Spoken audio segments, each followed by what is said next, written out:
It's been a while, but the haves and the have-nots is back, full in action. Tonight's episode gave me so much, so let's just dig on in. This week's episode was titled My Friend Maggie, which is lies. Lies. Okay, so Veronica's out there and she's just anticipating the moment Maggie opens the door, standing by the police officer. Next thing you know, Maggie is hesitant, yet she decides to open the door anyway. Curiosity killed the cat. And in this instance, her curiosity, she wound up dead to the bed, dead to the cement. Like, she got shot about 3-4 times in her stomach. And so Maggie falls back, and then the police officer is caught off guard. He's like, what in the world? Then all of a sudden the stupid shooter comes running out the front door.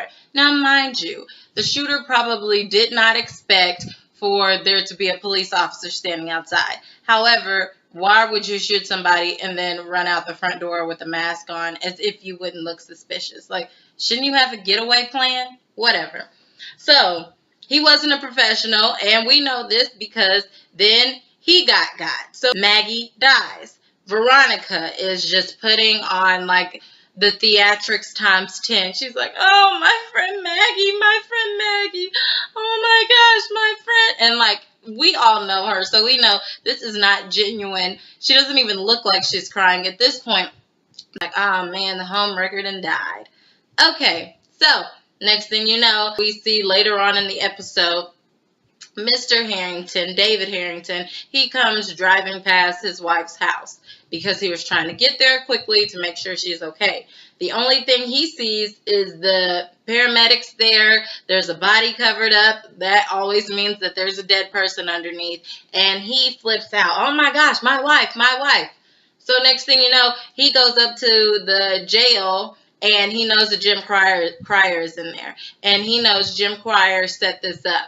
And so he goes to the guard saying, may I speak to Jim? And then the guard says, no, the DA said you've had enough visits with him. And so he says, look, I'm going to slide you this big old wad of cash. I'll be like, okay, you got 2 minutes. Okay, so anyways, he just turns his head and he's like, okay, I'll let you in and pretend like I never saw anything. So then David proceeds to go into the cell, doesn't say anything to Jim, just starts whooping his tail. Now, mind you, in my mind, I'm thinking, you went in here, you started the fight, and now you're letting Jim get the best of you. This makes no sense. But then all of a sudden, it flipped, and then David was back in the lead in the fight. Next thing you know, he gets him on the ground. He is literally stomping him out, and I'm like, wow, okay. I don't know how this friendship will ever be rekindled once you find out your wife's not the one that's dead. But okay. Moving on from there. Okay, so let's go ahead and get Hannah out the way because she's always a Debbie Downer. Hannah and Benny. So, Hannah and Benny, they're sitting at a bus stop or something like that. And the only thing I don't like about Benny is that he's so easily influenced. Now, if you ask me, he's kind of hinting towards not suing the Cryers because he's just believing everything his mom says, and he's like, yeah, you're right, I'm going to work for it. Let me just be happy for what I have. You may not have to sue for millions and millions, but I would get a couple million because you have put me and my family through so much. I was out of commission all this time, and nobody knew if I was going to live or die. So, yes, the least you could, actually, you could have paid me the money, and I could have paid my own hospital bills, okay? But whatever the case, as of right now, he's not going to sue. Okay, so now let's move on to Jeffrey and Candace. So Jeffrey shows up to Candace's house, and they're going back and forth. They're flipping out because Veronica, the last time she was there, she put all this liquid on the floor that basically showed blood all over the floor, and she knows that Quincy was killed here. As we all know, Benny had ended up burying Quincy in the backyard.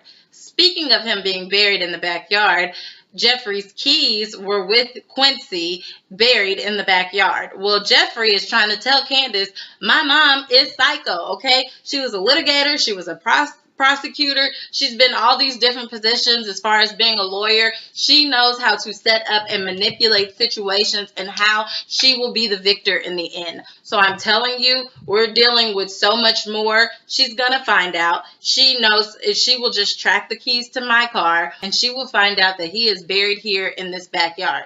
So I'm thinking, well, shoot, just burn the house down. Let's just burn it down, get insurance on it, and it's all good. And then you might have to dig him up and burn him too. I don't know. Okay, I don't mean to sound so gruesome, but they need a solution. Okay, so whatever the case, she's like, oh my gosh, you have to go to your mom. Your mom is ruthless. We cannot have her go through with this. Because he said, no, I'm not going to be stuck in her trap, her web again. And I finally got away from her. And I'm not going back to Melissa. Mind you, Melissa is a girl he has pregnant that his mom wants him to marry. He's like, I'm not doing that. And you know what, Jeffrey? It looks like you don't have a choice. So you just go along and find your mom and play the game. At least get enough information so that we know how to play her. So that we can at least be one step ahead of her. Okay, so once Jeffrey leaves, then Candace gets a call from the bank. The banker is telling her, hey, I'm just letting you know your loan was approved. We'll get you your money in 2 days. This is great because now Candace can pay Mr. Crazy that's threatening her life, and she can move on.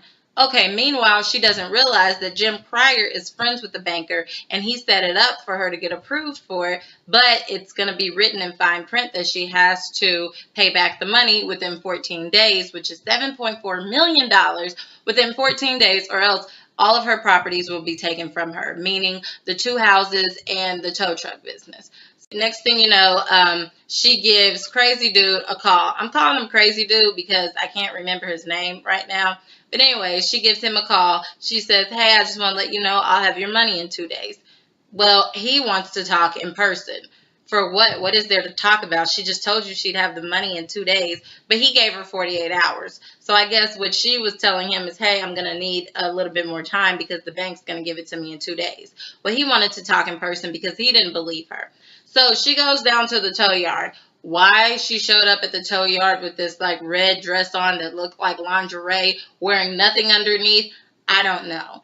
But whatever the case, what she didn't know is that Mitch, which he helps Benny with the tow yard, he was there with a girl in the back of a pickup truck, and because they was trying to, play around, and when all of a sudden they heard Candace and Crazy Dude out there talking, then he gets quiet and he's eavesdropping on the entire thing.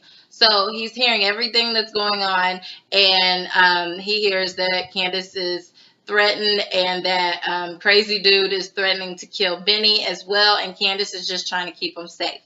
Meanwhile, he's also looking as his name is War, as War decides to basically rape Candace and take advantage of her on the fence, right out there in the open, and just rape her, and Mitch is not saying anything. We shall see what happens with this and what type of person Mitch is.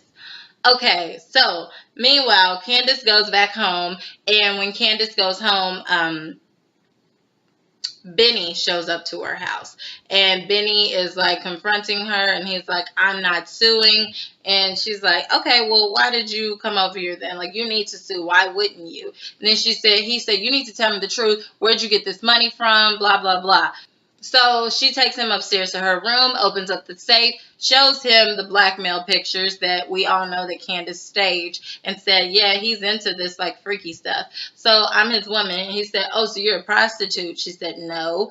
She said, I'm his girl. And then he said, oh, so you're a whore. So she's very offended. She says, no, I just make his fantasies come true. And, we have video as well. I can show you that as well. He's like, nah, I'm good. She said, well, stop asking questions. Stop digging. So she's still, lying to him. We know that. And so Benny's like, well, I'm not suing him. That's on you, whatever. Can you give mom the baby? And she's like, no, you can get out of here if you came here for that. Whatever. I'm cool on you. So Benny leaves. Anywho, next thing you know, our last storyline will be Jeffrey. So Jeffrey, he is at a hotel. He has had a messed up day as it is. So Jeffrey is just sitting there. He's drinking. A woman decides to come and hit on him. And he's like, I'm not feeling you. She's like, oh, come on. Just come over to our table. Lady, first of all, you are not drop dead gorgeous. Second of all, he said he's not feeling you. I know you're drunk, but you don't have to be desperate. And third of all, he's really not into women, period. Okay? But whatever. Jeffrey, he cute. So I can understand how a woman wouldn't even realize it. Okay. that he's not interested in them. But okay, so he's like, lady, get away from me. He starts getting loud with her. Then they're like, hey, her friends are like, you don't have to treat her like that. He was like, you need to get her out of here. I told her no, she needs to go away. And he's just getting real hostile. And then the waiter comes up to him. He's like, I'm so sorry, Mr. Harrington. So one of the ladies says, Harrington, as in David and Veronica Harrington. He was like, yeah, put some respect on my name. So then all of a sudden she's like, I can't talk to you. I'm the lawyer in their case. Oh my gosh, I can't talk to you. Then a guy walks up to her, and it is the dumb butt police officer, Justin. All of a sudden he comes up and he kisses her. Like, it didn't even look like a good kiss, but whatever the case. She's like, hey, I'm sorry, I can't talk to this man because I'm the lawyer on his parents' case. Could you please pay for his drinks and his meal, and please let him know that I am sorry. I have to get out of here, and make sure you pay the sitters. So he has kids and everything. So you just went the whole 9 yards. You done got kids, a wife, everything, and she don't even know that you really don't even want her. Okay, anyways, so he's trying to put on this big macho thing, like, why was you talking to my wife? Jeffrey is like, look, I ain't got time for this no more, okay? We've played this game one too many times. You tried to violate me one too many times. Meet me up in room blah, blah, blah in 15 minutes. Be there.